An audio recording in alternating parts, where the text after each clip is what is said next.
हनुमान जी की कहानी भारतीय संस्कृति और हिंदू धर्म में अत्यंत पूजनीय और प्रेरणादायक मानी जाती है। हनुमान जी को भगवान शिव का अवतार और भगवान राम के अनन्य भक्त के रूप में जाना जाता है। नीचे उनकी प्रमुख कहानी का संक्षिप्त वर्णन है। हनुमान जी की जन्म कथा। हनुमान जी का जन्म वानर राज केसरी और अंजना देवी के घर हुआ था। अंजना एक अप्सरा थीं जो श्रापवश वानर रूप में धरती पर आई थीं। उनकी तपस्या से प्रसन्न होकर भगवान शिव ने उन्हें वरदान दिया और वायुदेव के माध्यम से हनुमान जी का जन्म हुआ। इसीलिए हनुमान जी को पवन पुत्र भी कहा जाता है। बाल लीलाएं। हनुमान जी बचपन से ही अत्यंत बलवान और चंचल थे। एक बार उन्होंने सूर्य को फल समझकर निगल लिया था, जिससे पूरी सृष्टि में अंधकार फैल गया। तब देवताओं ने उनसे प्रार्थना की और सूर्य देव को वापस छोड़ने पर उन्हें अनेक वरदान मिले, जैसे अमरता, असीम बल, बुद्धि और किसी भी अस्त्र से अजर बने रहना। राम भक्ति की शुरुआत।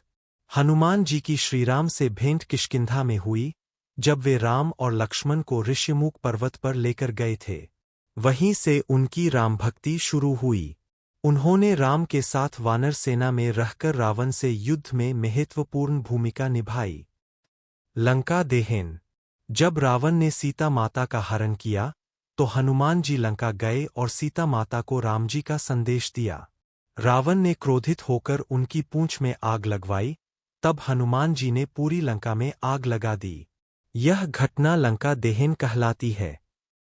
रामायण में योगदान। हनुमान जी ने संजीवनी बूटी लाकर लक्ष्मण की जान बचाई।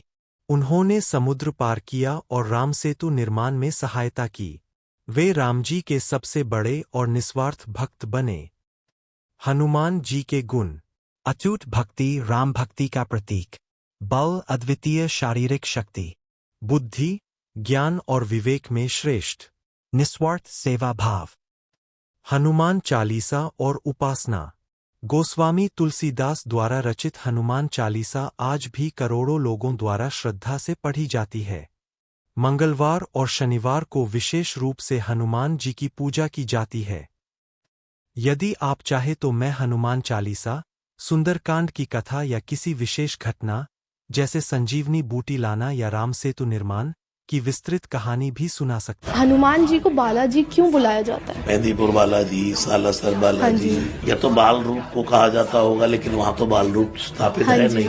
वहाँ तो हनुमान जी का सिंदूरी विग्रह है, या फिर राजस्थान की कोई भाषा है बालाजी। मेरे मुख पर बहुत कम आता है बालाजी, अपने मुख पर सदा हनुमान जी को।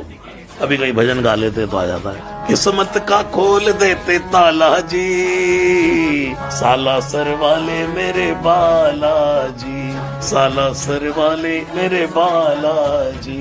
एक ही रूप है, एक ही भाव है। लोगों ने अपने अपने नाम से श्री हनुमान जी को पुकारा। हनुमान जी की उपासना में एक सावधानी रखनी है कि उनको अधीन करने की बात न सोचे शक्ति स्वरूप में, नहीं तो इतनी सामर्थ्य नहीं होती है, फिर वो मतलब बुद्धि विपरीत दिशा में चली जाएगी। समझ पा रहे हैं आप? हनुमान जी को अपने आराध्य देव के रूप में देखा जाए। हनुमान जी को उनसे शक्ति ग्रहण करने की बात, शक्ति की सिद्धियों की बात, फिर दूसरा कुछ हो जाएगा। फिर वो मार्ग प्रेम वाला नहीं रहेगा। नहीं तो हनुमान जी की आराधना का फल सीधा आएगा। राम रसायन तुम्हारे पासा। तुम राम रसायन में डूब जाओगे, भगवान की प्रेम लक्षणा भक्ति में डूब। जब हनुमान जी प्रसन्न होंगे तो वो अपनी रति नहीं प्रदान करेंगे, अंतिम बात मान लेंगे, वो श्री राम की रति प्रदान करेंगे।